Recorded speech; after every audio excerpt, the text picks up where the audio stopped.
so keep that in mind. Yeah, hey, forget I asked. That'll definitely do. Ew. Join the Discord. It was the least fun I've ever had playing this game. A small but vibrant and extremely humble community. No, I've seen the sleeves, but I'm like, you said you're suiting up and then you put your sleeve on. Thank you for saying that. Because I'm a demon on the keys. Next thing I know, we're both dead. I immediately left the lobby. In Vietnam. What are they playing for? Are they playing to win? Stay humble. Stay humble. We are live. Welcome to the Dropshot, episode number 17. Well into the double digits now. Getting into the tens, maybe the dozens. We're past a baker's dozen. My name is Casey, also known as Razanon. I'm joined, as always, by my good friend Tanner. Tanner, say hello to everyone. What's going on, Dropshot community? Hell fucking yeah. Dropshot community. And that's a good way to put it. Because we really are a small but vibrant and extremely humble community here. The Discord is thriving. It's a thriving ecosystem. And it's fantastic. It's been really cool to see. Real quick, I wanted to start this off. Very few announcements today. But I just wanted to say thanks to everyone who's been watching, interacting, listening, really engaging in any way. It's very much appreciated. We have not... Your support has not gone unnoticed, or even your just enjoyment of the podcast. If you listen to it and you enjoy it, that's all I really want. But some of you guys have gone above and beyond in joining the Discord, in sending out the fire tweets, which have been very appreciated to Tanner and me, and for subbing here on Twitch. It's been fucking awesome, and we really appreciate the support. We're trying to quit our 9-to-5 jobs, and you guys are helping with that and going above and beyond. So thank you very much. Particular special acknowledgements: Damascus Impaler, Crichton, Free 77, Cobalt Tick, Broken Sanity, and of course Crim. You guys have all gifted subs in addition to subbing yourselves. Very much appreciate it, boys. It means a lot. I didn't want it to go like unacknowledged or anything. So special shout out to you boys. I appreciate it very much, as does Tanner. And Damascus once again with another fucking sub, dude. A gifted sub to Miss Luna Light. Hey, Miss Luna Light. Let me link my Instagram to you. And also,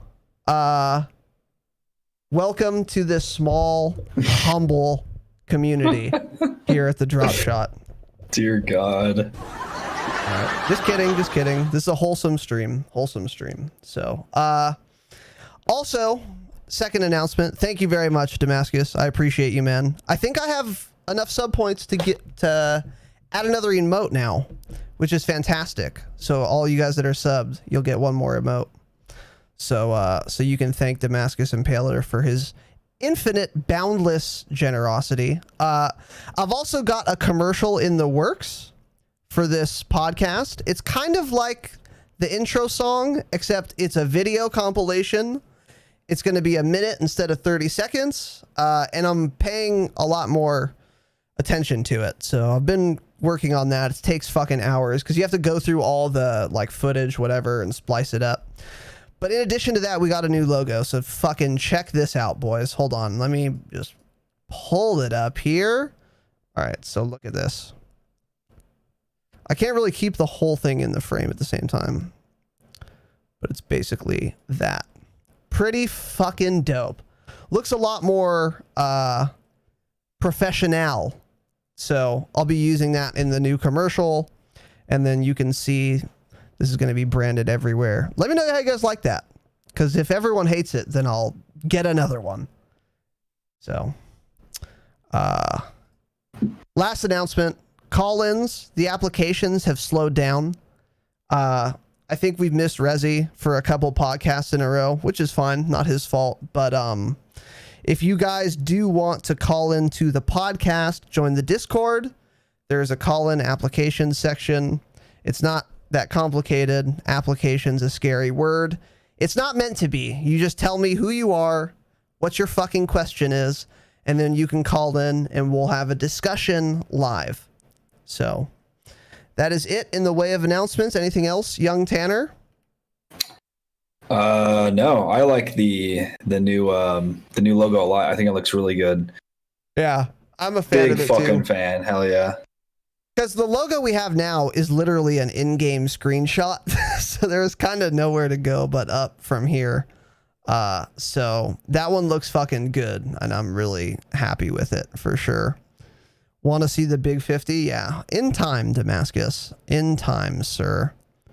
I was tweeting, but I saw the logo looks nice. Nice, dude. Nice. What's up, Tim? How's it going? 13 followers? Hell fucking yeah, brother. On that climb. Good, man. Good. Keep grinding, brother. Keep fucking grinding.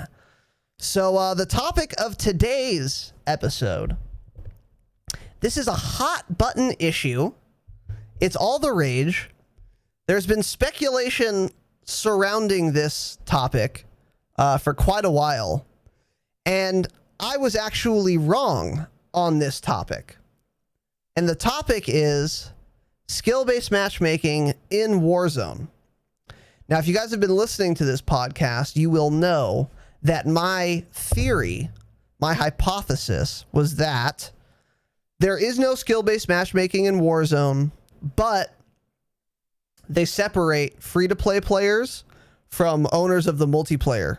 So whoever paid for the full game. And if they separated those two camps out, the players who own the full game are obviously going to be way better than free-to-play players who are playing it for the very first time. That was my theory as to why all of these people, streamers, pros, tweeting about how there's definitely skill-based matchmaking. I thought, nah, it's probably you're just playing against a bunch of other people who own the game, so they have some grasp of the game already. And you're mistaking that for skill-based matchmaking.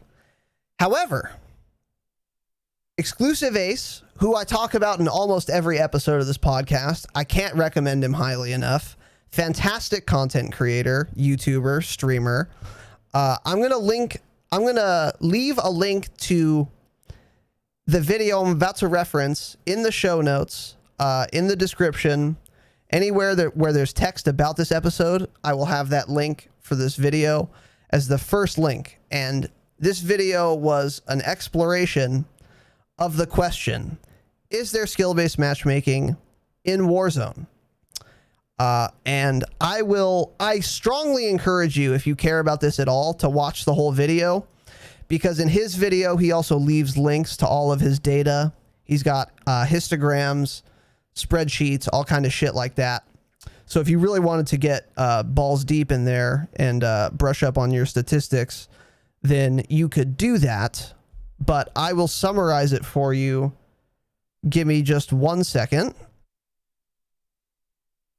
Got something caught in my throat. Okay. But in summary, in this video, he had access to 4 accounts. So he had a pro player account, which was like a 4+ KD in Warzone. Himself, who has a 2+ KD in Warzone.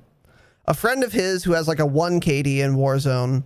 And then his dummy account, which he purposefully tanks the KD on. So his dummy account's KD is 0.6 in Warzone. So you have 4 different people with vastly different performance histories in Warzone.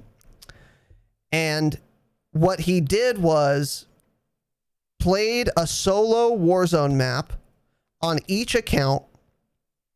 He took every single other player in that lobby, looked up their stats, and then plotted out the average KDs, the mean, median modes, the histogram, like I said. And his findings were unsurprising. So there were 4 different accounts, but there were really only 3 different populations, if that makes sense. So the pro players lobbies, everyone in those lobbies had like a 1.5 KD average, which is well above average. Statistically speaking, if there was no skill-based matchmaking, it would be almost impossible to find a lobby like that. And then exclusive ace, it was virtually the same thing. Everyone in Ace's lobby had about a 1.5 KD.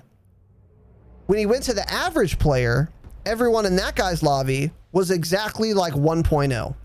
Not everyone, but the average of everyone was about 1.0, which is what you would expect if there was no skill-based matchmaking for everyone.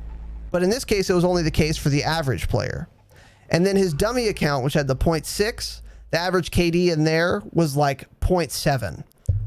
So this is confirmation of skill-based matchmaking. But the interesting point is that whether your KD is 4+ or 2+, you're going to be put in the same basic bracket, which is like above average players. So, special announcement, Broken Sanity, holy shit. 5 more gifted subs. These guys are demons on the fucking Twitch chat, dude. Broken, thank you so much, man. I appreciate you. Dre19, Felipe, welcome. Eldrinin 10, segment 3. Tegoogs 225, CMCYORK. Don't know how to pronounce that, but welcome, boys, to this small, humble community. Broken, I appreciate you, man. Thank you so much, brother. Very generous, sir. Thanks, dude. So back to this, sorry, I'm trying to find where I was. So yeah, the point I want to make on this is that if you were going to come at me after seeing this data and say it could be a coincidence, read a book. That's not how stats works. There's no way that it's a coincidence 4 times and all of those KDs are that disparate. There's a 0% chance. So this is 100% confirmation that there is in fact skill-based matchmaking, and it is based on KD. 100%. It would be more likely that you get bitten by a shark while being struck by lightning as your winning lottery ticket is pulled and you like have a heart attack all in the same second. That's how statistically out there it would have to be for this to be a coincidence. Especially when you're talking about sample sizes of the average Warzone lobby, which is like 100 people, times 4. There's no way it's a coincidence. So there is skill-based matchmaking. This is not up for debate. The only debate point you could have is exclusive ace completely lying? And there's no reason to believe that. He's very reputable in the community. He's been a pillar of the COD content creation community.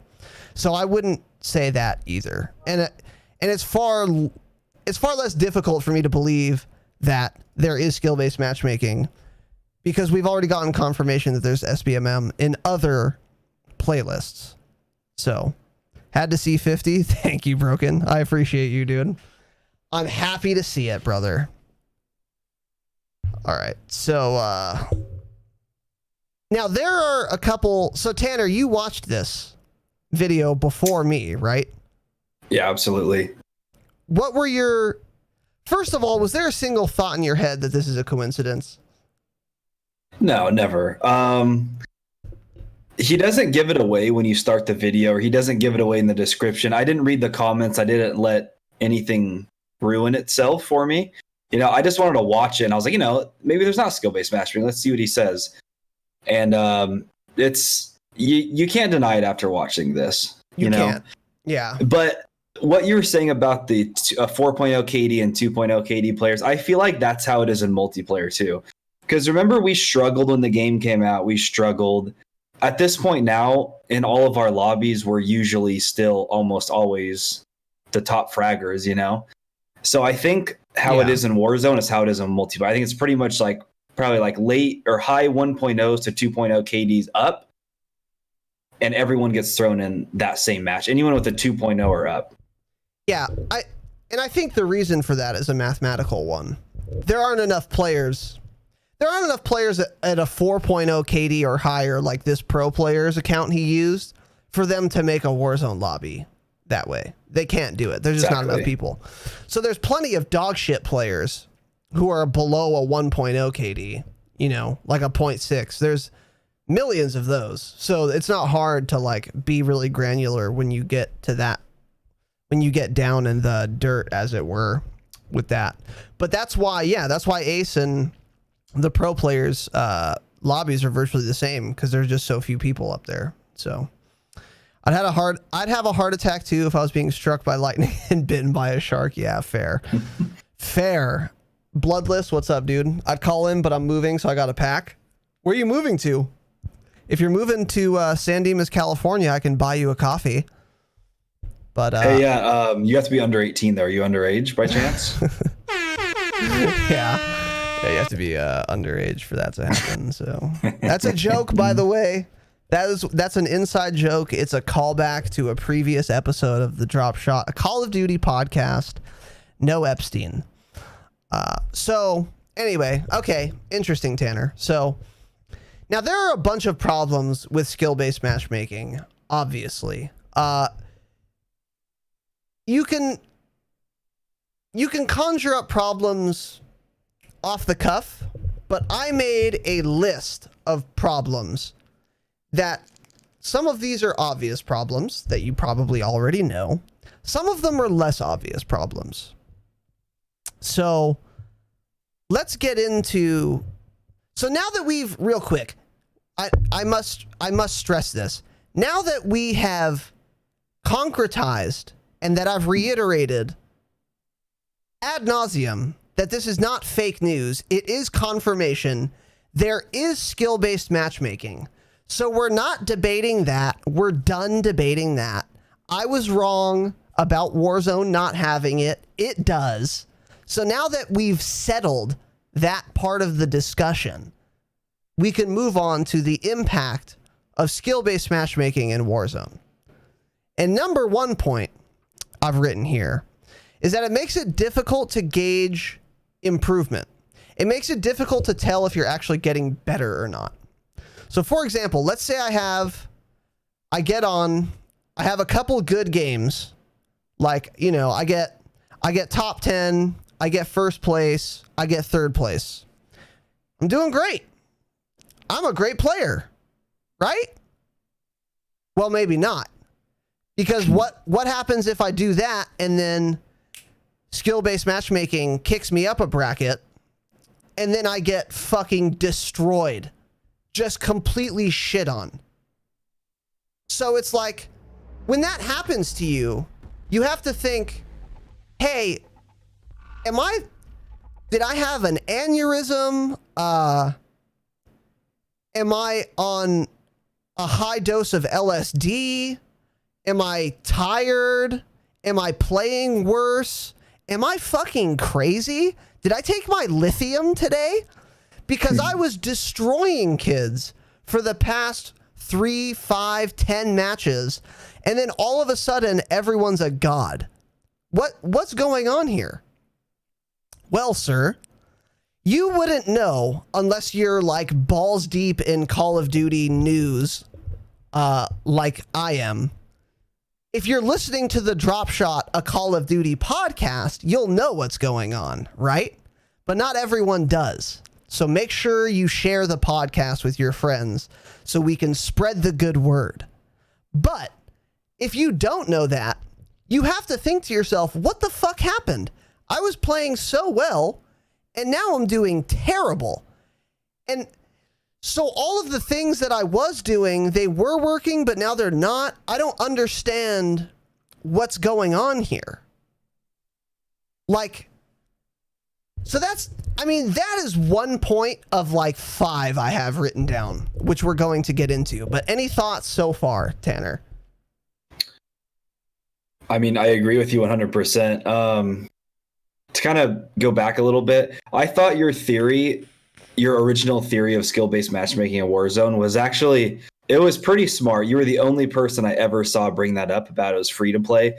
And also, we need to mention that was not tested in this. All of the accounts used were paid accounts. So we still don't know. There could be something different for free to play accounts. Let's throw that in there as well.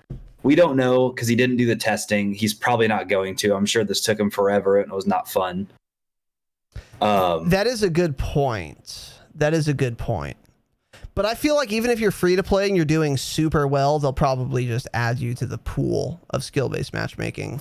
But there's probably some shenanigans going on the Penumbra for sure. Like, I wouldn't be surprised by that.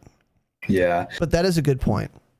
No, but it not so much now as, you know, as of like 3 or 4 months ago is a lot more obvious when you got moved up in a skill-based matchmaking tier, you would just get decimated. Now the player base has leveled off and that doesn't happen as much. And it's pretty much always the same for us, at least. I was going to say, yeah, I mean, that's for us. But what if you're a new player? Like, there's a ton of new players now.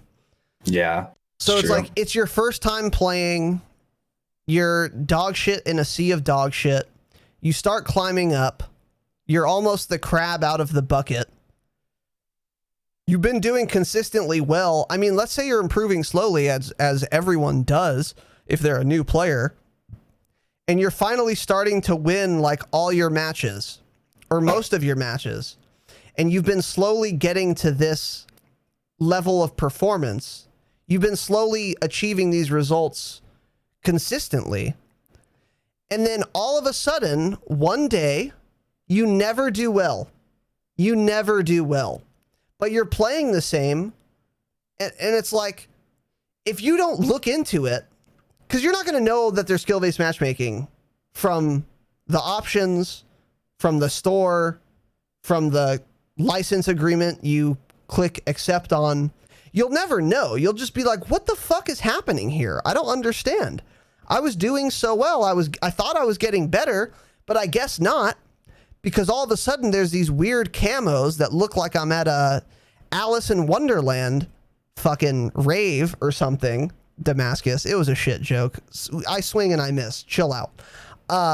Everyone's got a gold M4 now, and I'm getting fucking destroyed. Like, what's going on here?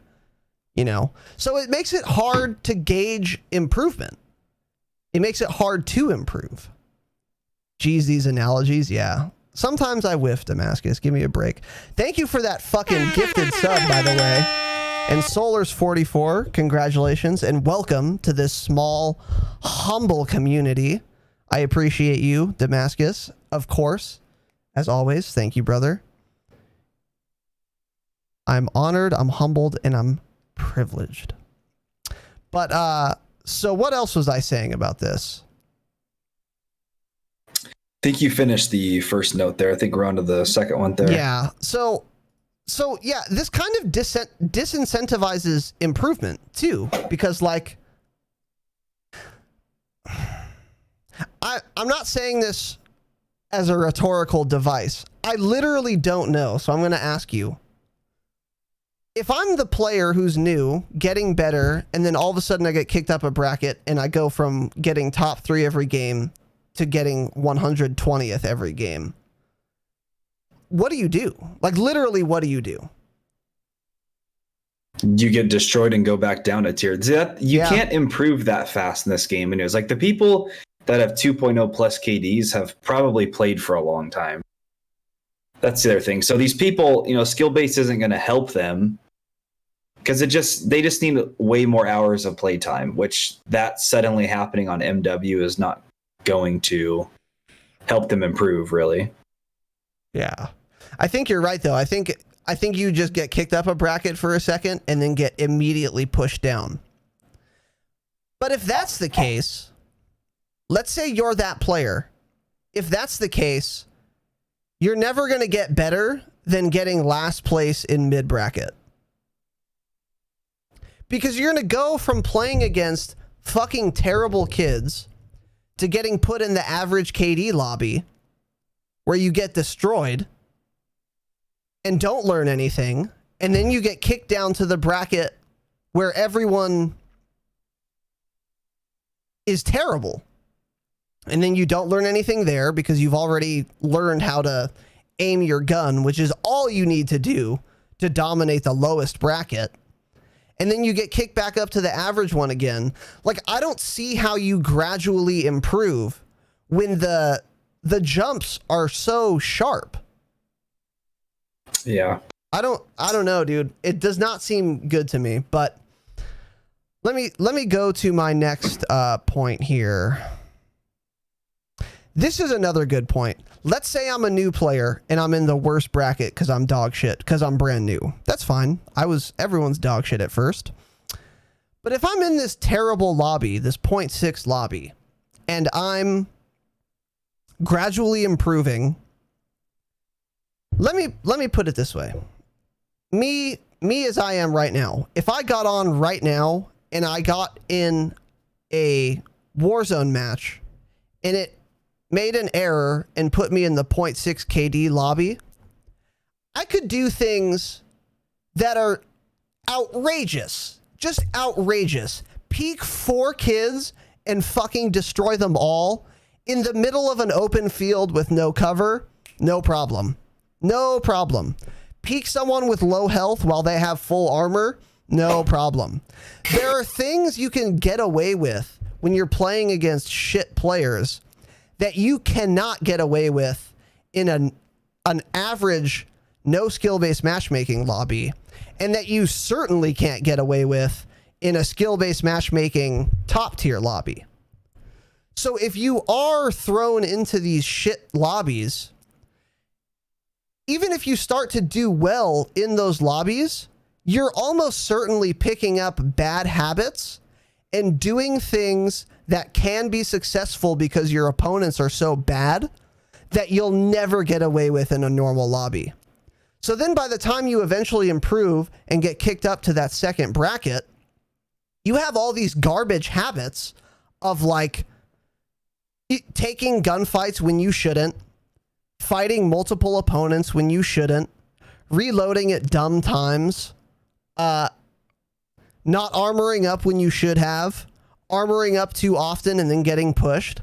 Like, there are obviously, and more. I mean, there are infinite things, but you've all played against bad players where you just know the whole lobby's bad because you got lucky and you're having fun now. You're trick shotting, you press the record button, you're ready to make some montage worthy clips to put on your YouTube channel so that you can join fucking Optic in 2012. We've all been there. We've all been there. But imagine if every single lobby was like that. You would start to think you can get away with shit you cannot get away with. So it's just teaching you bad habits, and it's actually making you worse in the long run. So that even if you do improve, you're going to have to shake those bad habits, form new good habits, all the while you're getting just your ass fucked. So that's not good, obviously. That's another consequence of skill-based matchmaking. These devs created SBMM to try to shield and protect and hold the hand of and give a safe space to new players who are dog shit. But this is like any other paternalistic measure or edict. It does more harm than good in the long run. There's another reason why. Any thoughts, Tanner? Absolutely spot on. I mean, like you're about to get to, it's all negatives essentially. Yeah. All negatives. And I think I mentioned this earlier, but this is compounded by the fact that most players don't know that skill-based matchmaking even exists. So when they start getting better and then doing way worse, they're just going to be confused. Like, what's going on here? I thought I was doing better, and now I'm getting shit on. If you know skill-based matchmaking exists, that's not so bad. Like, for example, let's say I'm playing ranked Overwatch, and I'm terrible and I'm in bronze league or whatever. And then I'm slowly getting better. And now my elo is like whatever, higher. And now I'm in like gold league. If I get fucking destroyed in gold league, I'm not going to be terribly surprised because I'm going to know, okay, well, I'm in a higher skill bracket now. I have been improving, but I'm still not good enough to dominate kids at this new bracket that I just got placed into. So while I was doing really well in bronze and now I'm doing terrible in gold, there's an explanation here and it makes sense. But what if you don't know skill-based matchmaking exists? And they haven't told anyone that it exists. So the vast majority of players, unless you're like balls deep in COD Twitter, or again, you listen to the Dropshot, a Call of Duty podcast, you just wouldn't know. It's like hidden elo where you're just getting kicked around all of a sudden and you don't know why. It's so dumb. It's so fucking dumb. And that's exactly why people want ranked play. Like what you were just saying, they want to see those ranks. They want to see who they're playing against, what ranks they are. Mm-hmm. And that's why that would make sense. And I truly don't understand how it's that difficult to add into the game.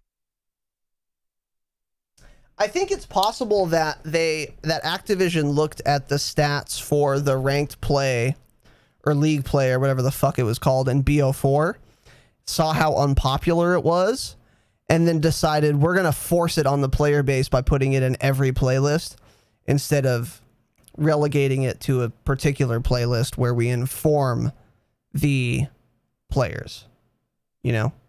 Yeah. That's my guess. That makes sense. It's not a defense of the choice. Quite to the contrary, but I think that if I was going to guess, I would say that's probably why. But yeah. My last point is on this topic, your performance and your skill are not correlated.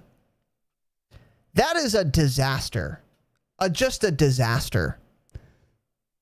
If you're at the bottom end of the bracket 2, you're going to perform way worse than someone who's at the top end of bracket 3.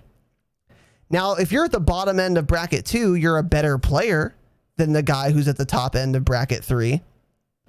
So the guy who has more skill is getting way more punished because the performance, how well you place in a match, and the skill are not correlated.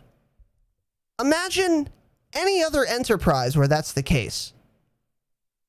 Well, okay, yeah, Casey. So the better you do, the better results you're going to get. Up to a certain kind of point. I can't tell you where exactly, but then all of a sudden, even though you're doing better, to the contrary, because you're doing better, you're now going to perform way fucking worse. What? Makes no sense. It's so fucking stupid. It's so dumb. And everyone is frustrated by this. Everyone is frustrated by this. At least in the COD Twitter world, but I have questions about that, but we're going to get to those. But as I was saying, for the above reasons, skill-based does not protect noobs. They're still going to have average games. Because if you're a 0.6 player with a bunch of other 0.6 players, you'll have an average game. You're not going to just destroy them because you guys are the same skill level. You're not going to get destroyed because you're the same skill level. So your games with skill-based matchmaking are going to be indistinguishable from your games without skill-based matchmaking. Because without any skill-based matchmaking, the distribution is still going to be a normal distribution, which is to say like a bell curve. So you're going to be a little lower on the end of that bell curve, but there are still going to be players at your skill level. And importantly, there will be players below your skill level too. And as you gradually improve, you gradually climb up that bell curve rather than getting to the top of a flat distribution and then all of a sudden getting put at the bottom of the next distribution, which is jarring. But if every match doesn't have skill-based matchmaking, every match is going to have a smattering of players of different skill level, and it's going to average out. That's how math works. That's how math works, especially with 30 million players. It's like you don't have to implement skill-based matchmaking to have a balanced experience. So it doesn't protect the new players. It makes it almost impossible for them to improve with any kind of consistency or with any logic, really. And in addition to that, it is not at all fun for players who are better than average. Obviously. And these are the main people that everyone hears complaining, rightfully so. It's like if Tanner and I want to play Warzone, I better suit up. I better put my sleeve on. I better fucking stretch. I better have a cup of coffee. I better make sure my loadout is the most meta OP loadout possible, because there's no fun allowed. Because everyone I play against is going to be my skill level or better. And what that means is I can't have fun. I can't have fun. I can't say, hey, I want to try the new shotgun, the striker, or not striker. I forget what it's called. Doesn't matter.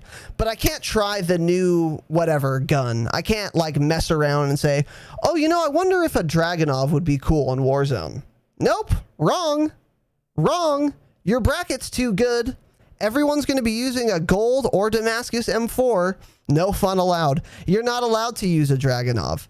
You can try, but you're going to get fucking destroyed, because you're going to be playing against players who might as well be clones of yourself, except they're going to be using pimped out M4s that they have an average of 40,000 kills with. So they've memorized the recoil pattern exactly, while you're trying to have fun with your Dragunov. How fucking quaint. You're going to get shit on.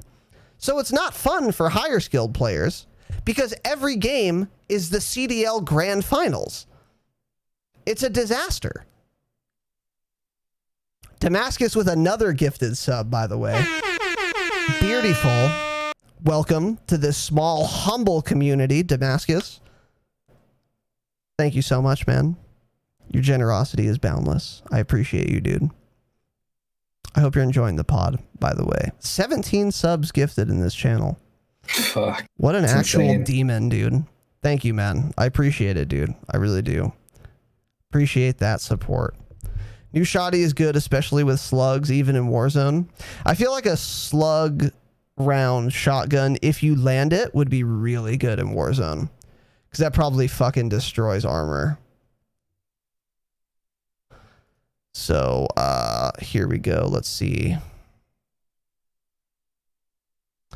So, in summary, basically, this means that it does not accomplish the goal of making the game more fun for bad players, which is the whole point of skill-based matchmaking, ostensibly, is to have a protected space for the new players or the bad players where they don't just quit and give up.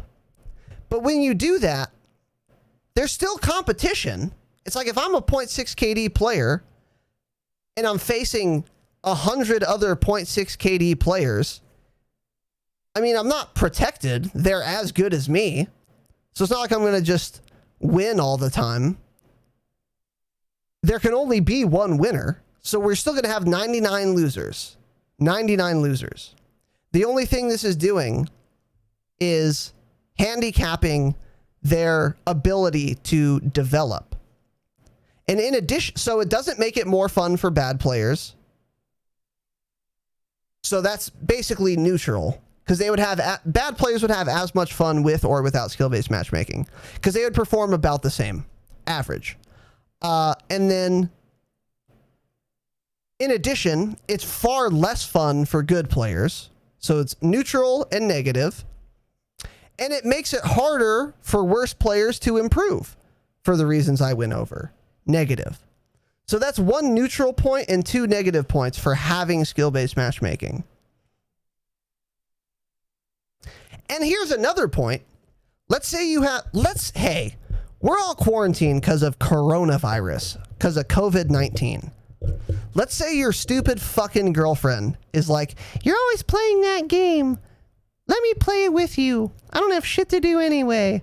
And then when your eyes return from the back of your head, because you've rolled them so hard, you say, all right, bitch, let's go. Plug in your goddamn controller. We're going to play a game of Warzone together, and I'm going to teach you. Now imagine Tanner and his wife going through this experience.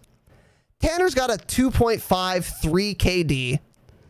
His wife is a girl who's never played fucking Modern Warfare, Call of Duty, can scarcely hold the controller. It's too big for her hands. That's not true. I'm gonna pull like, back on she that likes one. Small things, yeah, Okay. for sure. Confirmed. Okay, we'll keep that in mind. But so this is just all brand new to her, and she queues with Tanner. Guess which bracket they get put into? Not Sierra's, not his wife's, his. So then she drops in, and instead of being in a, so if there was no skill-based matchmaking, there would be players from 0.3 all the way to 5.0 KD in one lobby. And that would average out to about a 1.0. Again, statistics, read a book. But when there is skill-based matchmaking and you're a new player and you want to play with your friend who's a veteran player, you're going to get pushed having never played Call of Duty before. You're going to drop in to a lobby with professional players who've been playing for 10 years, Adderall snorting fucking Twitch subs of swag who have the 5-year badge. Everyone is going to be insane. Insane. So imagine Tanner's poor wife. When she drops in, she's trying to figure out what button to press to shoot her gun. And these dudes are flying in with M4s, just fucking tracking perfectly on her head, and she's dead instantly. Good luck playing with your casual friends in skill-based matchmaking lobbies. Good luck. Good luck. Your shit friends are not going to have fun. Go ahead, Tanner. I think that's my biggest issue with it, honestly, is you can't play with real life friends, because most of the time none of our real life friends have as high of a KD as us. I mean, Ben can hang with us, but the other ones that don't play with us, they wouldn't be able to anyways, honestly, because they're extremely casual. Yeah. You know, they're not trying to it. win like us. They're just casual gamers. Yeah, they're casuals. Yeah. Filthy fucking casuals. Filthy casuals. Yeah, exactly. And we've actually had this experience. Tanner and I played with a new player once. So it was me and Tanner are in a party. We're doing Tens Dom. Rest in peace, Tens Dom. F's in the chat for Tens Dom. That's not a playlist anymore. It's never coming back. But we were playing this. It was Tanner and I. We were having fun. Doing fine. We were skill-based into a lobby, but, you know, like we were talking about earlier, even if once you're in the highest bracket, it's only like 1.5 KD players and above. So you can still dominate those lobbies if you're very experienced. So Tanner and I were doing very well. No problem. We're not really thinking one of these casuals wants to run with us. Sure, dude. Sure. Hop into our lobby. We play Tens Dom on Ramaza. Now, Tanner, you might remember this game specifically. Why don't you tell the chat what our poor casual friend's KD was in this game? I don't remember which one you're talking about. Was it the one that was like 2 and 36 or something? 2 and 36. 2 and 36, dude. For the crime of wanting to play with players who have no lives, Tanner and I, this poor dude went 2 and 36. 2 and 36. Let me do some quick maths on this. What is that? A 0.18? Just garbage. Now, Fucking garbage. Now, it's not like, and I remember this game because I remember his exact KD. Tanner and I won the game. Our teammate was on our team, obviously. So he won. So it's not like the enemy team was like fucking hacking or like Nate Gibson, Syrian, and their clones. The other team was good, but they weren't great. They were just like every other lobby Tanner and I had been playing on. They were unremarkable. It was the average lobby for Tanner and I. So we did fine. We did well. We won the game. We got our streaks. We were dunking on kids. But our poor new friend went 2-36, dude. Now, this is illustrative of exactly my point here. If there was no skill-based matchmaking, our friend would have done way better. Way better. Because instead of having only top bracket players on the opposite team, it would be a distribution of all types of players of all different skill levels. But that guy literally never played with us again. And I fucking wouldn't either. I wouldn't either. It's like, imagine you go to 24-hour fitness and you don't play basketball much, but one of your friends plays basketball all the time. So you want to go to the gym and play basketball with him. Just fuck around. You're a casual. Imagine if you walked into the gym and every player there, instead of being a distribution of random basketball players at 24-hour fitness, they all just leveled up to the level of your friend, and they're like D1 UCLA fucking players, starters. It's like, oh, okay. Well, no, now I don't want to play basketball with you. This is not what I signed up for. That's exactly what this is like. So fuck friends, I guess. Unless you and all of your fucking friends are ready to sweat and be complete no-life virgins like Tanner and I, we'll play with you, but you're not going to have fun. You're going to get fucking torched. The other thing was his overall KD wasn't that bad. It was like a 0.8. It was like almost an average KD. It just goes to show you he was playing out of his league. Exactly. And he wasn't going to have fun. Exactly. That's such a good point, and I'm glad you brought that up. It's not like this guy was terrible. He was slightly below average because he was very new. But if you put a 0.8 player in an average lobby without skill-based matchmaking, guess what KD he's going to have? About a 0.8. Not a 0.18. Which is exactly the point. All right, let me catch up on chat here real quick. Best way to get good is versus good players. Depends. I mean, in this case, with our friend, he didn't get any better. You don't get better going 2-36. You don't learn anything. Because those players are too good. They're far too good. I think you get better by playing against people who are slightly better than you.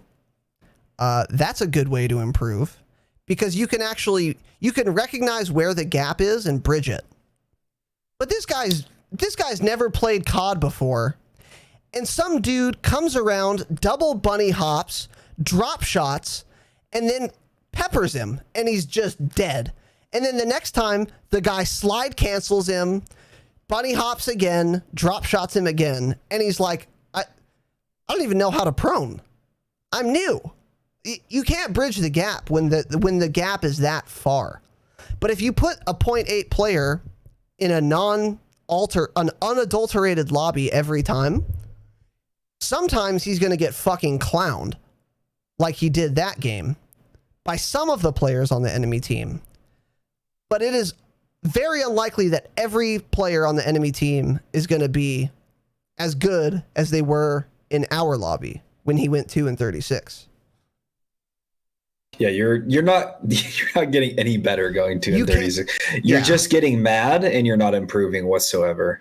Dude, the tilt is unreal. I I was actually surprised he didn't leave the game. When I'm about 2 and 25, that's probably when I shut off the Xbox. You know? Would you wait that? I was gonna say honestly, like 2 and 10, I would leave the lobby. Yeah.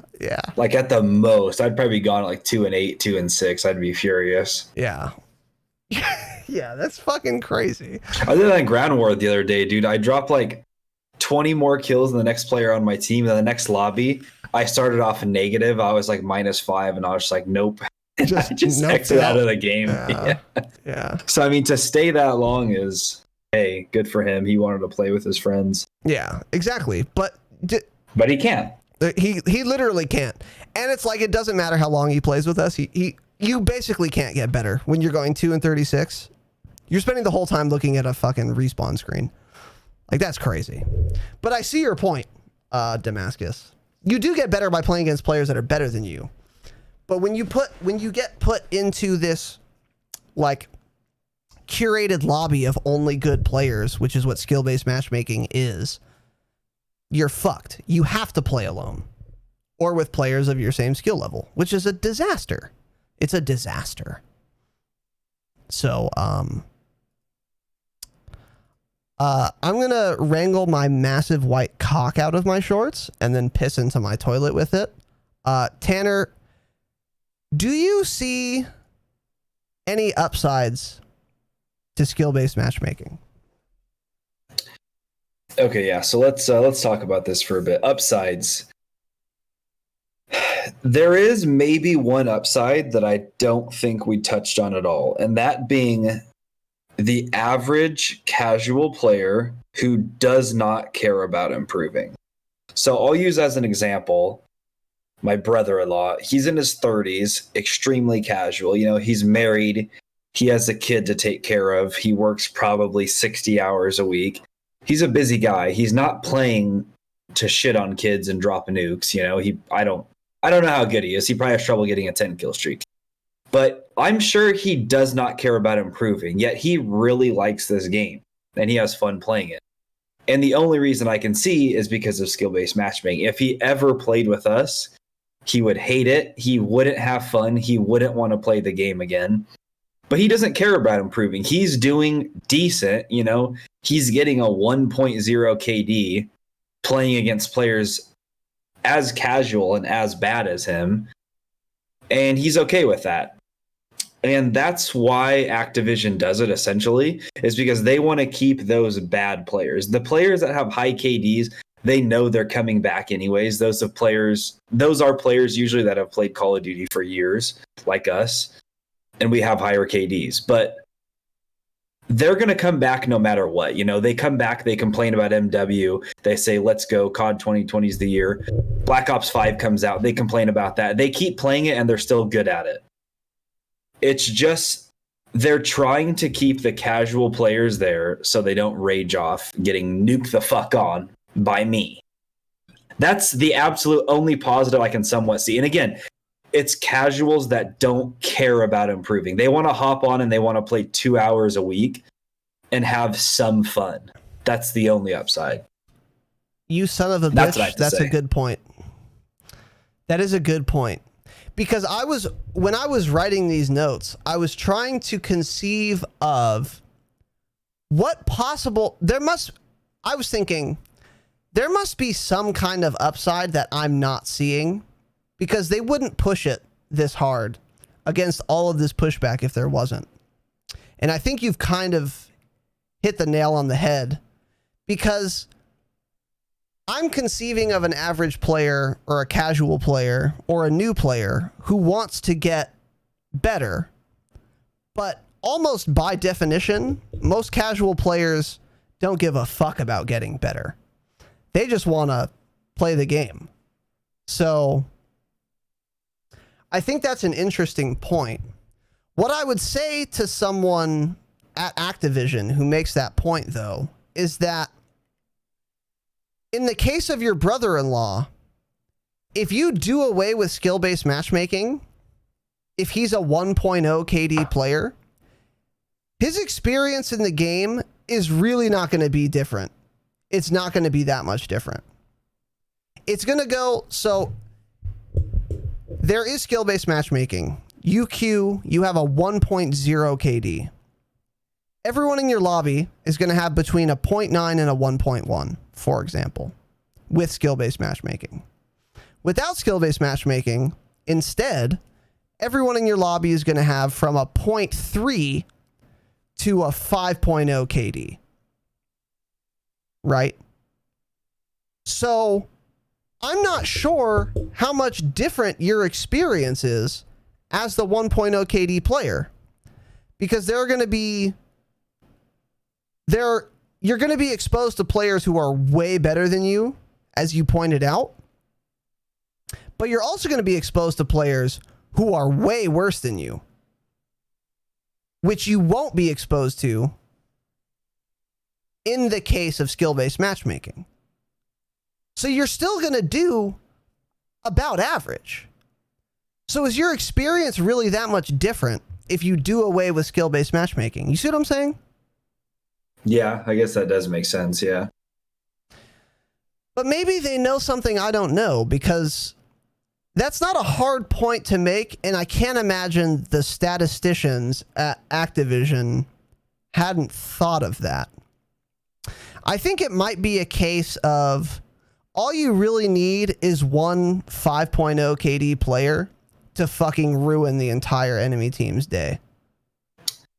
I think that's probably what it is. Because as soon as that guy gets a gunship and White Foss, you're sad. So go ahead. Oh, yeah. I mean, you have to realize they're doing it for some reason.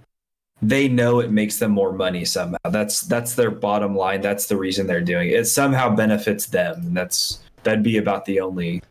Of course. That's the only reason they do it. Well, or they think it's going to benefit them monetarily.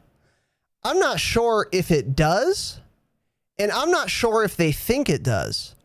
I think they might be running the experiment and analyzing whether or not skill-based matchmaking is contributing to more dollars. Because make no fucking mistake, they don't have integrity. They don't want to stay true to the ethos of the franchise. They literally only care about the bottom line. As they should, honestly. I mean, they're the publisher of the game. Their only concern is how much money it makes, and that should be their only concern. I'm not saying this is immoral or anything. Welcome to America, bitch. That is their job. That is why they're publishing this. Them making a shit ton of money, hand over fist, will contribute to more of an investment into the next title. So it's not all bad that they just want the dollars. With that said, that is all they want. So do you think they have enough data to determine skill-based matchmaking is making us more money now? Probably, yeah. I'm sure they do. You think so? Interesting. They have to. I mean, interesting. It'd be the only reason. Well, they could also be doing it with the hypothesis that it will make them more money, but they're not sure yet because it hasn't been out or implemented for a long enough timetable. There was skill-based matchmaking in other games, though, other Call of Duty titles. Which one? What is the one people always talk about? It was either Infinite Warfare and Advanced Warfare. People say it was very strict in that game. Was it its own playlist or the same way it is now? I'm not sure. I didn't play either of those shit games. Yeah. I will say this, though. Black Ops 4 definitely did not have skill-based matchmaking. Absolutely. Oh, God. Did Teddy just destroy all your bottles? He just knocked over the trash can. Fucking Teddy, dude. Yeah, BO4 absolutely did not have skill-based matchmaking. And I'm super grateful because BO4 was my first COD on PC. And it was my first shooter ever with keyboard and mouse. And for those of you who are PC players, you might remember when you first start out trying to aim with a mouse and to do really well, it's fucking hard. You don't have aim assist. You're not sure what your sensitivity should be. Your mouse pad's too small. You have a Razer Naga Trinity that weighs 6 pounds. It's all weird and confusing. So I'm thankful that there was no skill-based matchmaking in BO4, which is when I was learning to play a shooter on PC, because some lobbies had only terrible players, some lobbies had only demons on the keys, but the vast majority of lobbies, there were players who were way worse than me, and there were players who were way better than me. And that was the perfect environment for me to improve. I couldn't get a 15 kill streak in BO4 until Prestige 4 or 5. Prestige 4 or 5. That's how bad I was. That's a lot of time to never be able to get a 15 kill streak, especially in Black Ops 4 with operator weapons, by the way. It's pretty fucking easy if you have some experience to get a 15 kill streak.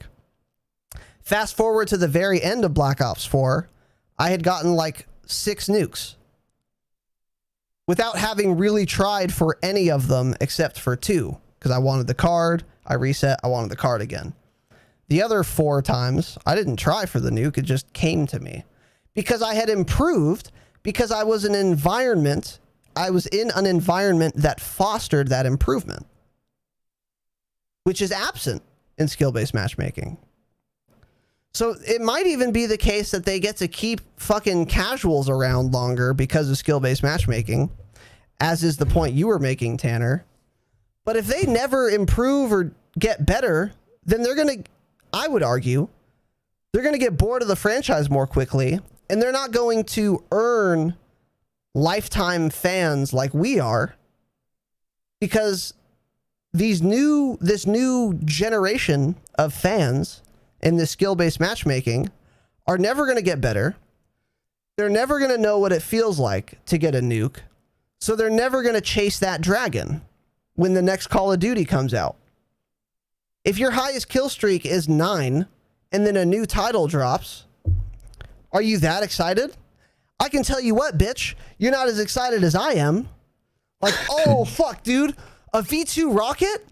Fucking, oh, shit, it's a Vietnam remaster? I'm going to call some more dogs every game instead of getting it once in my entire casual fucking career?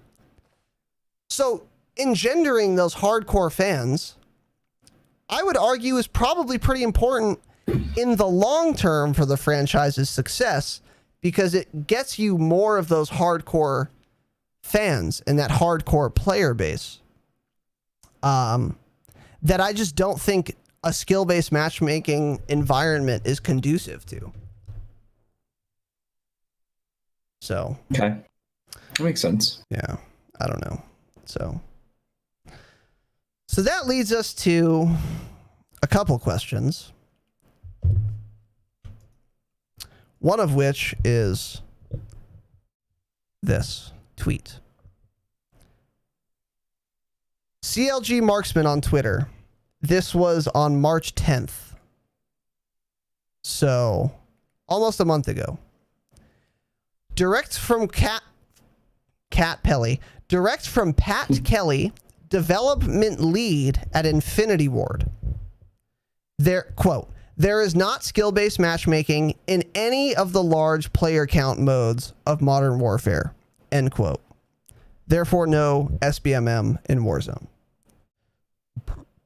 Today, we now know from listening to the Dropshot, a Call of Duty podcast, that this is fake news. So, my hypothesis on this, and I've heard other people, is that, first of all, you have to understand there's Activision and there's Infinity Ward. Activision is the publishing company. So Activision has the big dollars, and Activision is the one who negotiates a deal with Battle.net, Blizzard Inc. to partner up. Activision is the one who pays for printing the physical CDs, shipping them to GameStop, putting them on shelves. Activision is the one who spends millions of dollars advertising. Activision is the one who negotiates sponsorships with other companies. So Activision's the one who is fronting all this money. They're the publishing company. Infinity Ward is the development company. So they're a company, these are just the fucking nerds who are sitting in the office, programming, designing maps, designing guns, literally making the game. These are two totally separate entities. So Activision has the purse strings, and in that way, they have a lot of the power in this relationship. Now, that quote I just read you was from an Infinity Ward developer. My theory, and most people's theory, is that he said there's no skill-based matchmaking because that's what he actually thought. And then Activision went over that guy's head and said, listen, kid, I know that you're cool and you have principles and all that. Go fuck yourself. We have the power here. We have the cash here. We think it's going to be better for our bottom line if we do implement skill-based matchmaking. So I'm going to circumvent the developer's wishes. And as the publisher with all the power, I am going to implement skill-based matchmaking. So Activision just went over their heads. That is my guess. That is my strong suspicion. Tanner, what do you think? Okay, I have a question about that. So I don't know how this works. I don't know if you do either. How can Activision go above their heads and do that? Now, would skill-based be somehow linked to the server, like the dedicated servers that are hosted by them or something? Is that how it works? And they put in skill-based on their servers, you know, as you're loading up or something, it puts you in certain ones. Because how would they implement that in the game without Infinity Ward knowing? I mean, does Infinity Ward finish a product and they send it to Activision for approval? Or I mean, I have literally no idea how any of this stuff works. I don't know if you. I'm not 100% sure about the minutia, which is what it sounds like you're asking about. But do you remember in the last episode we covered a tweet where a former Infinity Ward or a former Treyarch dev said, "We have frustratingly little control over the servers, skill-based matchmaking, and shit like that." You remember that? Yep. So that is pretty much all the evidence I need. What it sounds like is Infinity Ward makes the product, and then, yeah, they basically hand it over to Activision, who, like, whatever, I don't know, talks to the server hosts or whatever.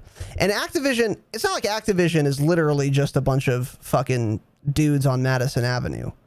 They do have their own, like, coding team, software team, and the separate Activision team that is in charge of getting a player into a lobby.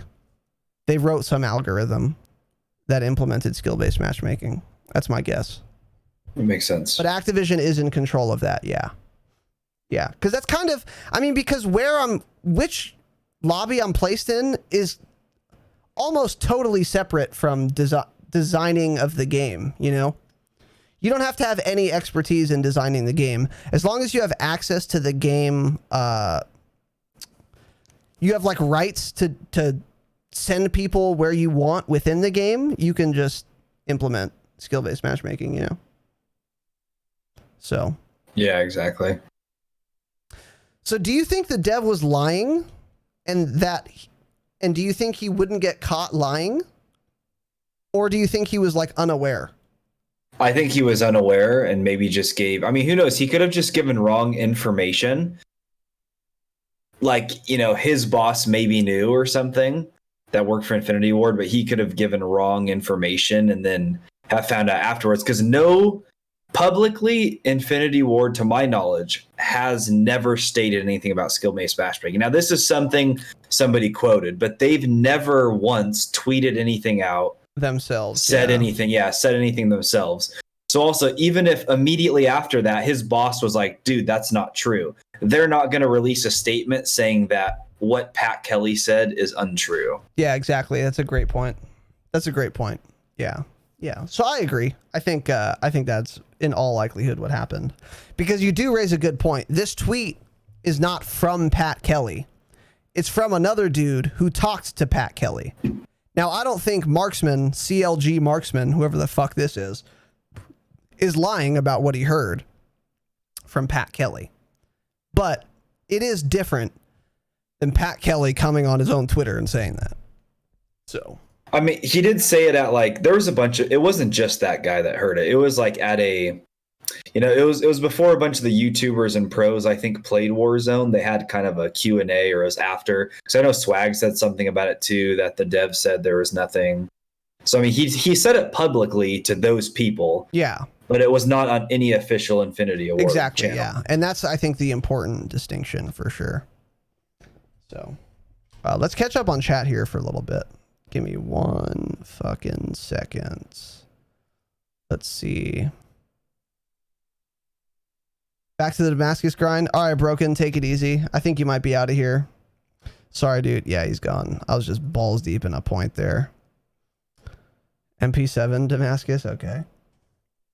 Damn, that's rough. Timeout BO4, there was skill base, but that happened after the lobby fill, and the skill base we have now happens before players join the lobby. There was yeah, Cubus. I wouldn't even call what BO4 had was skill-based matchmaking. BO4 had skill-based team balancing, but exactly like you said, that occurs after the lobby is filled, not before, which is totally different. Now, don't get me wrong. The way BO4 divvied up teams was the worst. Really bad. But even that was way different and way preferable to skill-based matchmaking if I had to pick one. There was actually, but minimal. Yeah. I mean, the skill-based team balancing was not minimal. It was extremely obvious and aggressive. And what it would do is there's 12 players. So just so you guys know, Black Ops 4. There's 12 players in a lobby. It takes the number one highest score per minute player, and it puts them on a team with players 12, 11, 10, 9, and 8, and 7 lowest score per minute. And then it puts all of you on a team, and then you face the other people. Which is obviously fucking insane to do. It makes no sense. They could have done it dodgeball style, where number 1 goes to A, number 2 goes to B, number 3 goes to A, number 4 goes to B, and it would be way better. So I don't know why the fuck they did that. But if you were the best player in a lobby, or you had the highest skill per minute, your team is all shit, and you're going to have to carry the fuck out of them. Which was not fun, and if you watched me stream BO4, you will know that it's not fun, and I fucking hated it. But it was nowhere near as bad as skill-based matchmaking is. Which is to say, as Cuba said, determining what a lobby will even consist of before it's formed. So.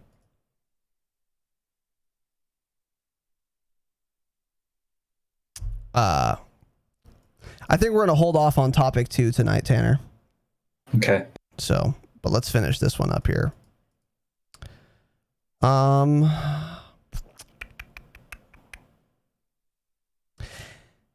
So if Activision is the culprit for why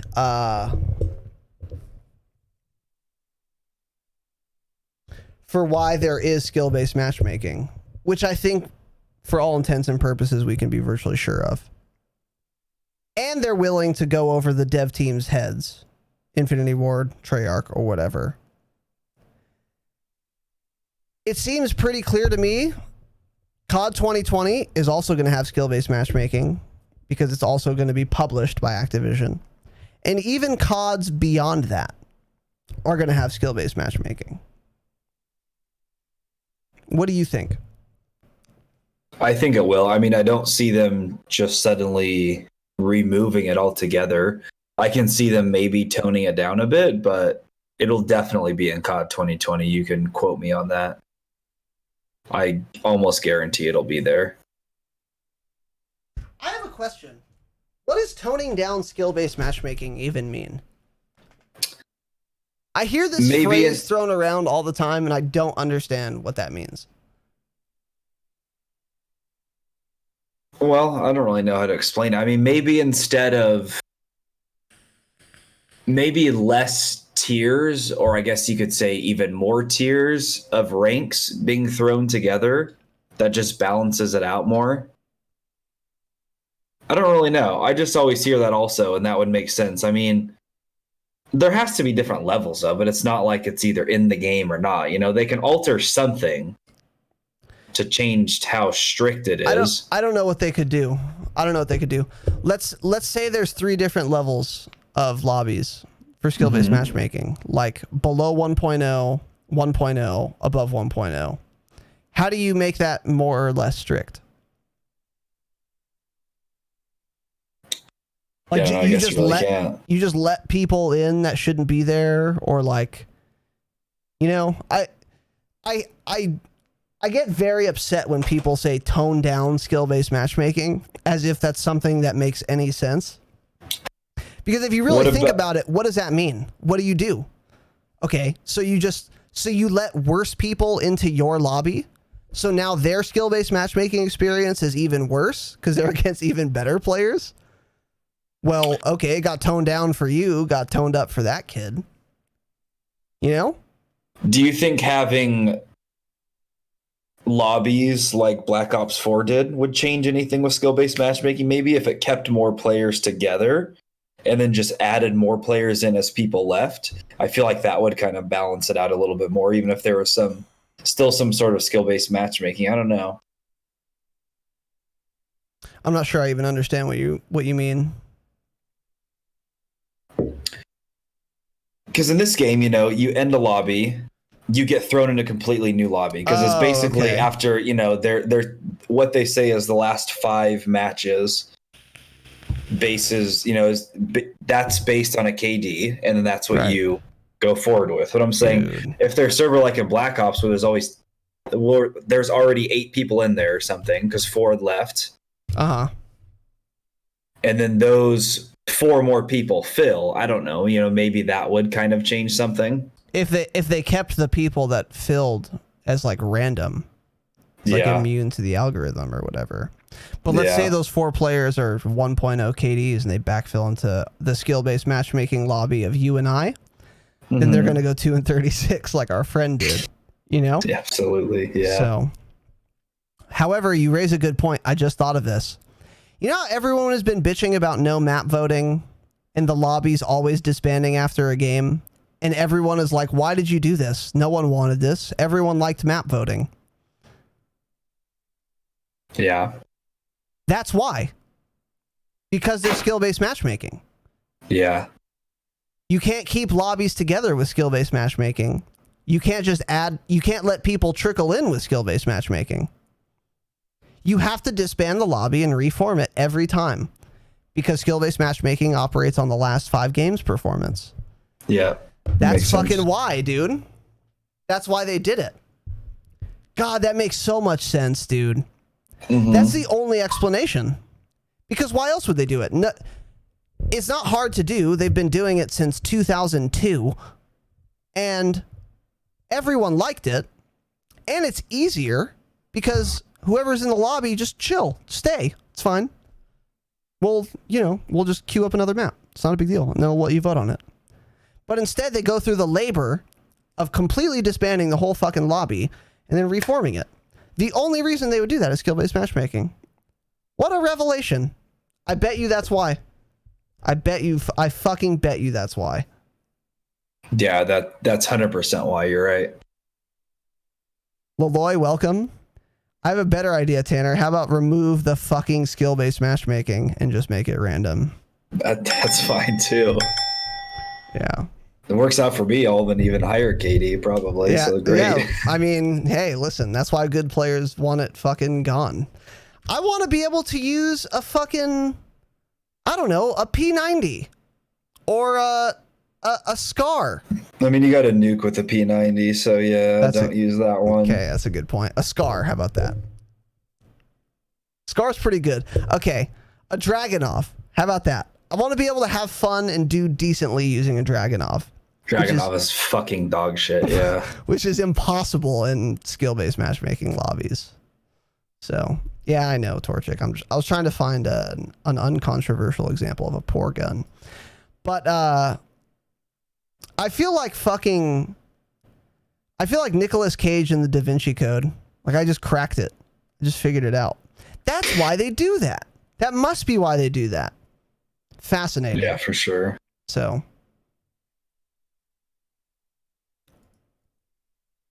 that's pretty much it. That's all I wanted to go over. Tanner, do you want to hit 3 or no? What do you think?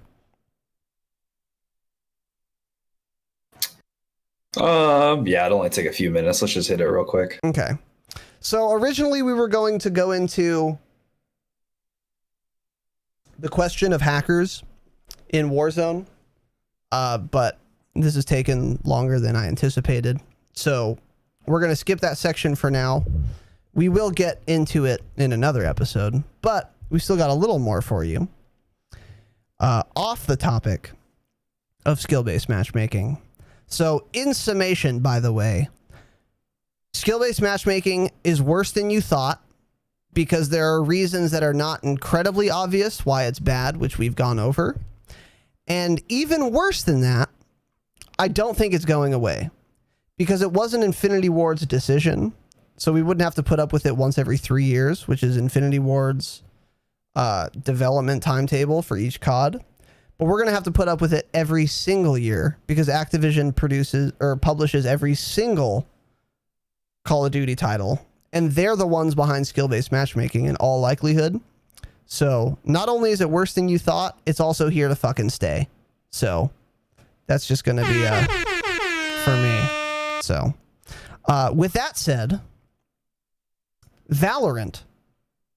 Have you been watching streams of this game, Tanner? What do you know? What do you know about Valorant?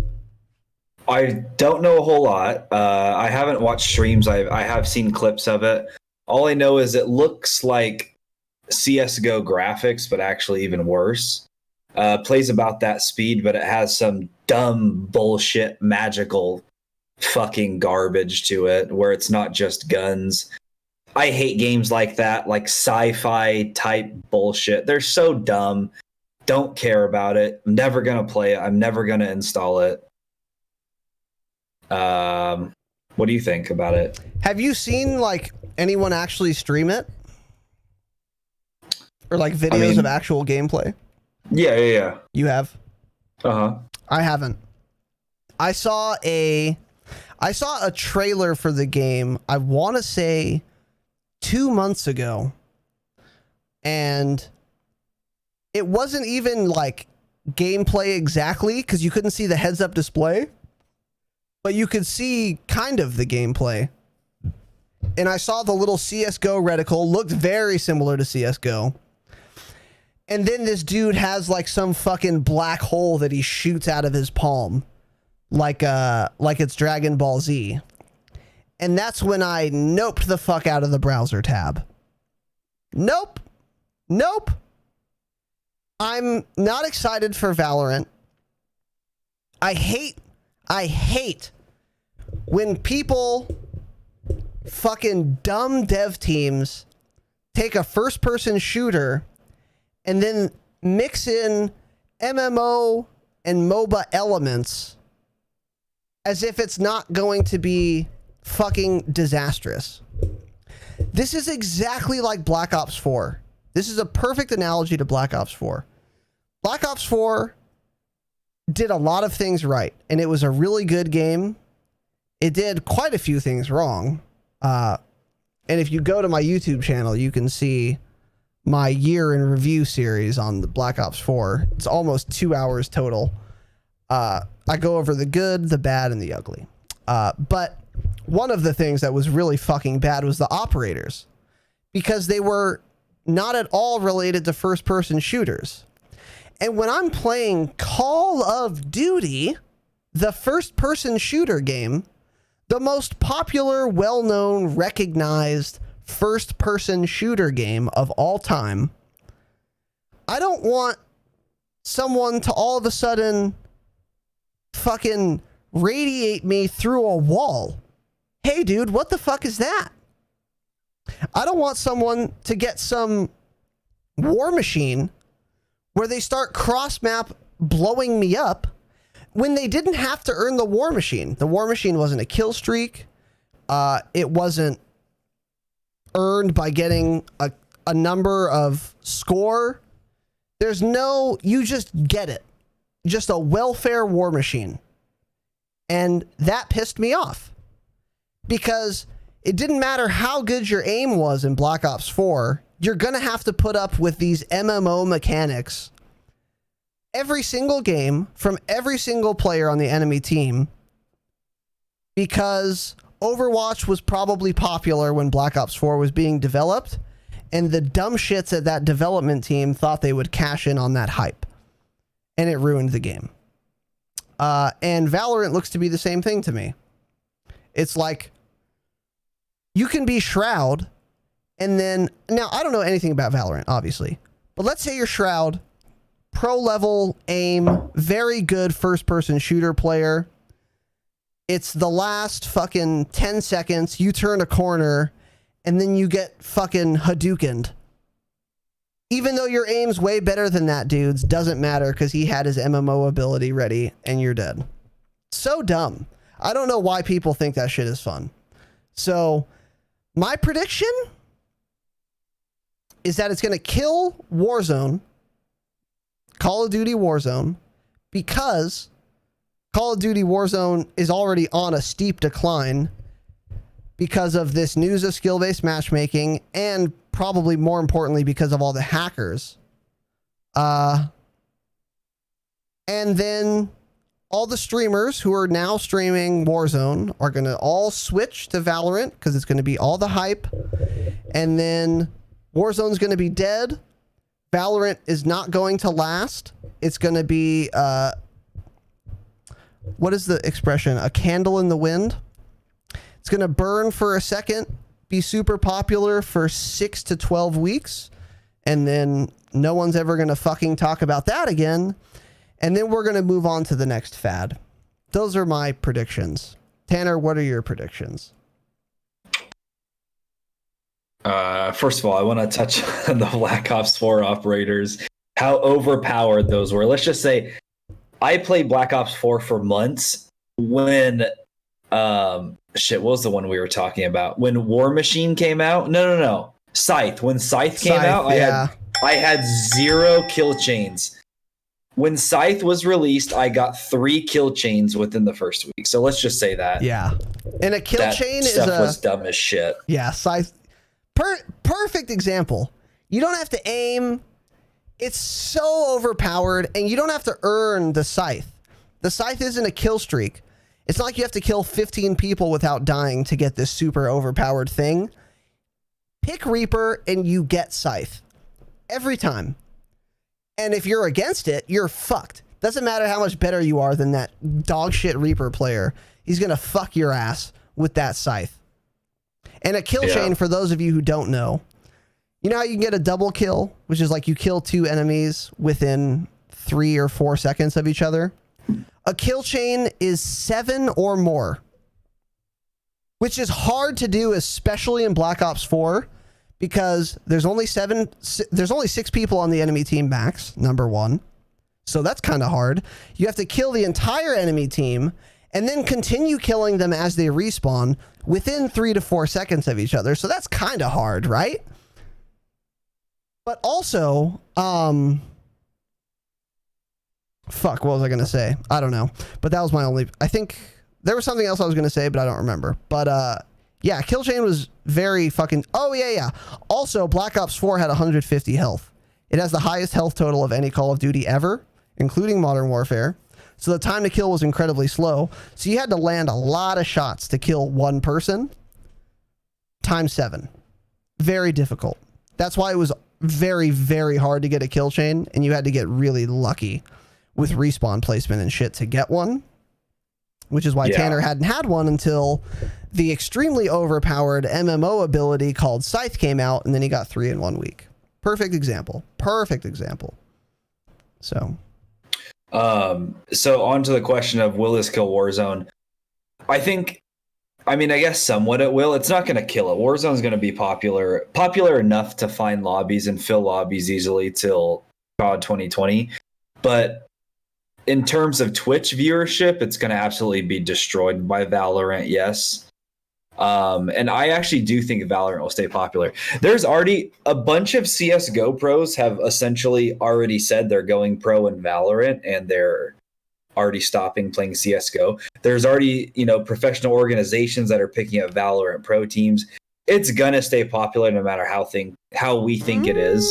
Overwatch looks dumb as shit to me, but that was a popular game. It's people like those games. Look at CSGO, looks like the most basic, boring, dumb. You can't use CSGO as an example, though. That came but out. CS hasn't changed their game in fucking 20 years, and it's still a popular game. Right. There's nothing different now than there was in 2004. So I think Valorant will be popular still. I don't know if it'll ever be as big as CSGO, but it's going to be a very popular competitive game, in my opinion. Interesting. I think it's almost incapable of being competitive because of the ult shit. Now, let me be clear. Once again, I know nothing about Valorant, so I could be totally wrong. But if my impression of the game is correct, where being good at aiming is superseded by ultimate abilities or whatever other dumb MMO mechanics are in the game, I don't think that's conducive to a competitive environment, and I don't think it's going to stay that popular. It just looks gimmicky as fuck to me. Like you're saying, that we also don't know how the ults work. I mean, how do they recharge? How quick do they recharge? Because this gameplay I was watching was a guy getting an ace. So it was 1v5, and he had a gun out. Then all of a sudden, he uses his ult, and he has there's knives in the air or something, and all of a sudden he's one-tapping everybody. He's throwing a knife at them and one-tapping. It's really weird. I don't know. But I've only seen a few clips, so I haven't seen enough to judge it. But it just seems like it has that competitive aspect to it that I don't care about. It doesn't look fun to me again, but I think it'll be a popular game competitively. We'll see. I don't know. Yeah, we'll see. I mean, I'm willing to bet a Tamagunshi on it, so... Okay, you still owe me one, dumb bitch, so figure it the fuck out. So Qualkais, what's up, dude? Qualkais gave us a link here. Let's peep this real quick. MW Battle Pass skin gives EBR pay-to-win Warzone buff? No way. That's crazy. Wow. We're going to save this for Wednesday. I will be revisiting this, though. How did I miss this? I didn't see them tweet about this. That's weird. Yeah, we'll have to read over that and talk about it. We'll for sure revisit this. But thanks, thank you. Qualkais. Yeah, thanks, Qualkais. I appreciate you, young king. What did BO4 do well? Oh, Torchic, great question. You could see people in BO4. Kind of important, right? Now, normally I wouldn't say that BO4 did that well because, of course, it's a video game where you have to shoot people. Obviously, you have to see them well. I'm not gonna give you a plus for that because, of course, you have to be able to see people. Then Modern Warfare came out where you can't see people. So now I'm forced to say, well, at least you could see people in BO4. Number one. Sprint out time, also known as Gung Ho, fantastic. Number two.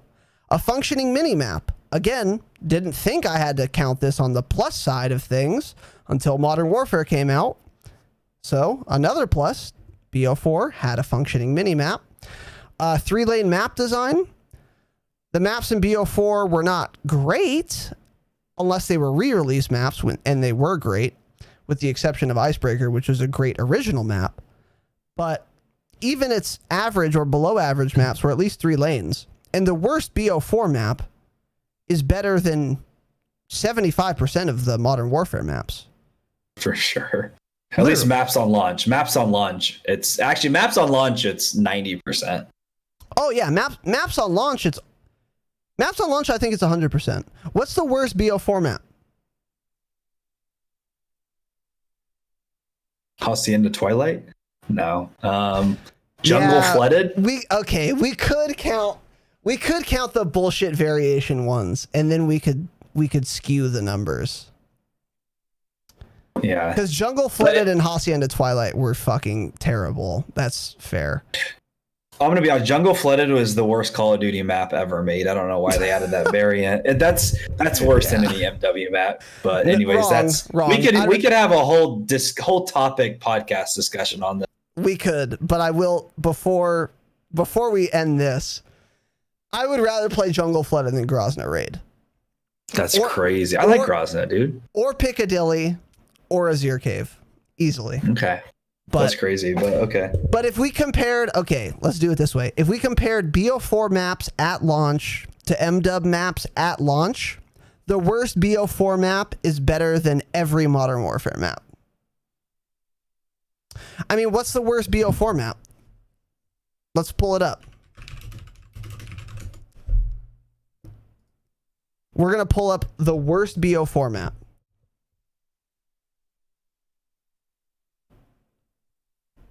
Seaside is decent. Morocco. How do I not remember? What is Morocco, Tanner? Morocco is a good one.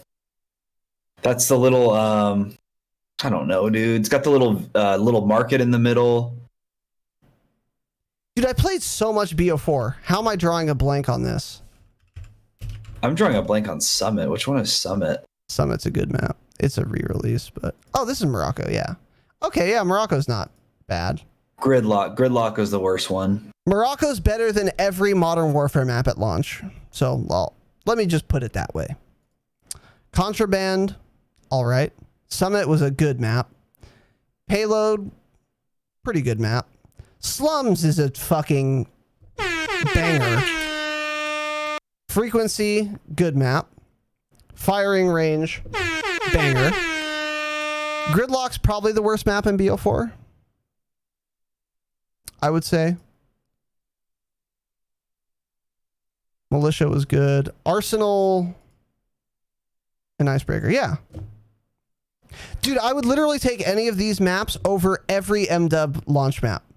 I was going to say, like, looking at this list, these maps actually weren't bad, honestly. Gridlock was fucking terrible, but that's because it had a really bad frame rate, mostly. Yeah, that's mostly the case. So that's another thing BO4 did well, to answer your question, Krim. The worst BO4 color. map, it had color, you could see things, that was great. The worst BO4 map is better than every Modern Warfare launch map. Now, I will say, Shoot House, Candor Hideout, great maps, better than a lot of BO4 maps. I'll grant you that. But at launch, they were all dog shit. All dog shit. 100% dog shit. A 100% dog shit rate. We hated this game at launch, dude. We tried to get into it, but we had a very hard time. For one, our KDs were both fucking atrocious, but also we couldn't figure it out until we started playing 10s. Remember, I played 10s first, and I was like, dude, I think 10v10's the move in this game. You're like, nah, I don't think so. It can't be. And then you tried it, and you're like, yep, you're right. That's when we started having fun. Yeah. Yeah, true. Part of it was learning and stuff too, though. Because if we go back to 6s, we do well now. But it was mainly getting used to the lack of sprint out time. Yeah, and Krim does have a good point in saying Piccadilly. Piccadilly, honestly, I've played Cyber Attack on it quite a bit. It's not bad. It's not a good map, no matter how you look at it. But sorry, I had to kick Tanner out of my Discord channel for talking about Piccadilly. What'd you just do?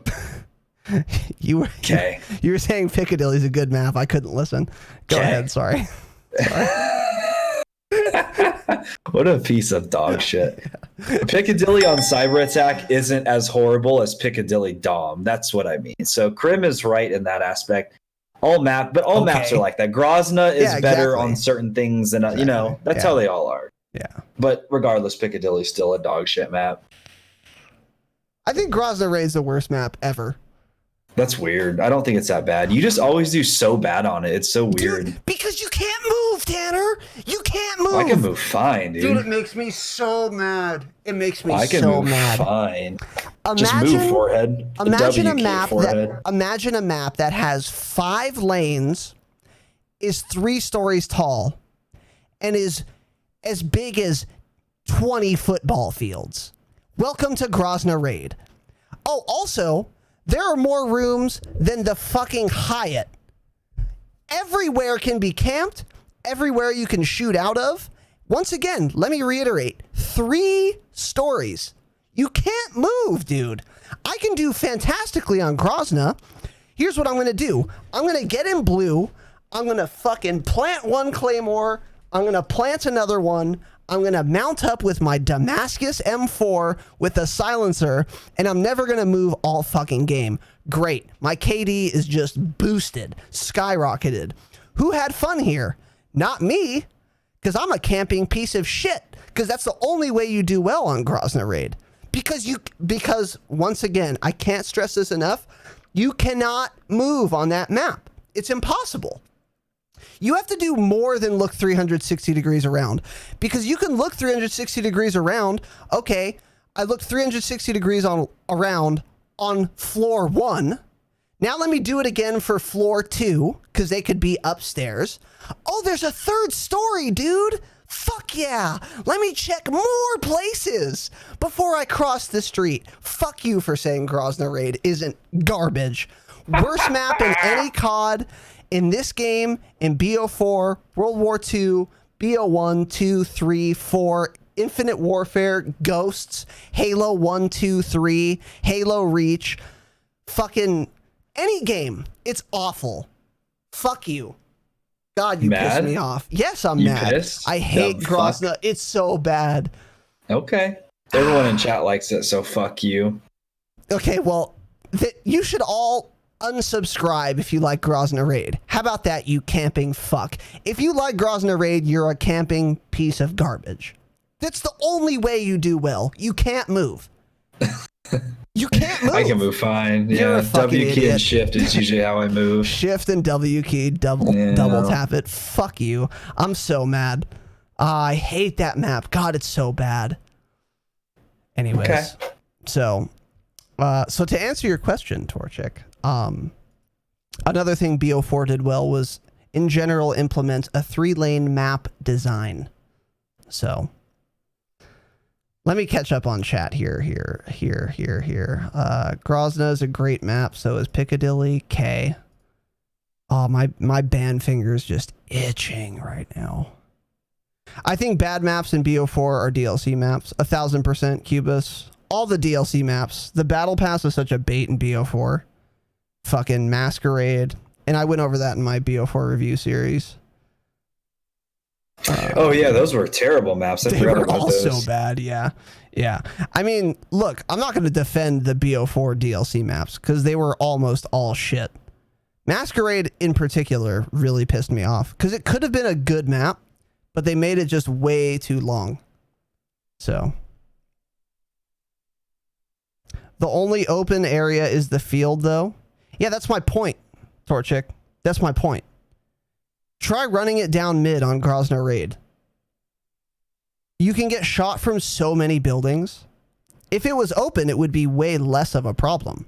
If it was open and that big of a map, it would play like what's the MW2 map, Tanner? Really fucking big. Wasteland? Is that what it's called? It had one bunker at mid with 4 entryways. I don't know which one you're talking about. Maybe someone in chat knows. It would be like Wasteland if it was Grazna sized, but it was all open. That's great because I can't get shot from 8 buildings. That's not the problem. The problem is I went over it.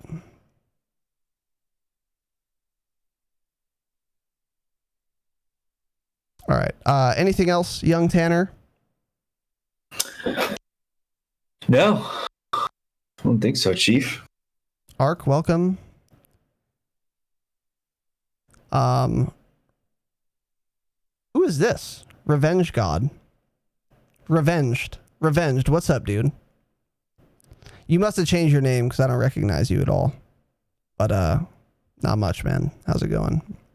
All right, thank you all for watching. That is going to wrap it up for this episode of the Dropshot, a Call of Duty podcast. Oh, Shadow, what up, dude? Thank you all very much for watching. We ran a little overtime here, but that ain't a fucking problem. My name is Casey, also known as Razanon. You can find me on Twitter, Instagram, Twitch, twitch.tv/Razanon. If you're in iTunes, rate the podcast. I would love that. And then once again, find the Discord, please. It's growing. It's thriving. It's fantastic. Tanner, where can we find you?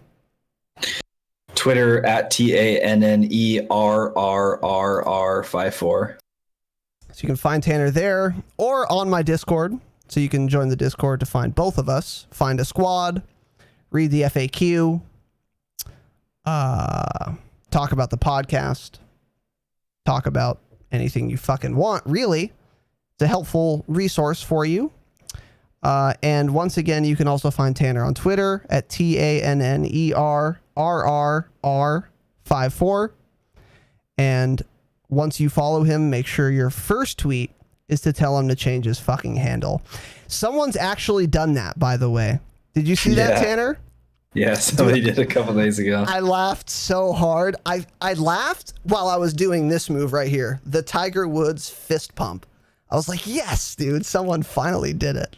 So thank you to whoever that was. Keep it up. Let's ramp those up. We will be back Wednesday, 7 p.m. Pacific time. Damascus, again, thank you for all the gifted subs. I appreciate you, brother. Broken as well. And to everyone else who stopped by, much appreciated for joining this small little podcast in this small, humble, but extremely vibrant community. Have an excellent evening. And as always, remember, stay humble. Stay humble.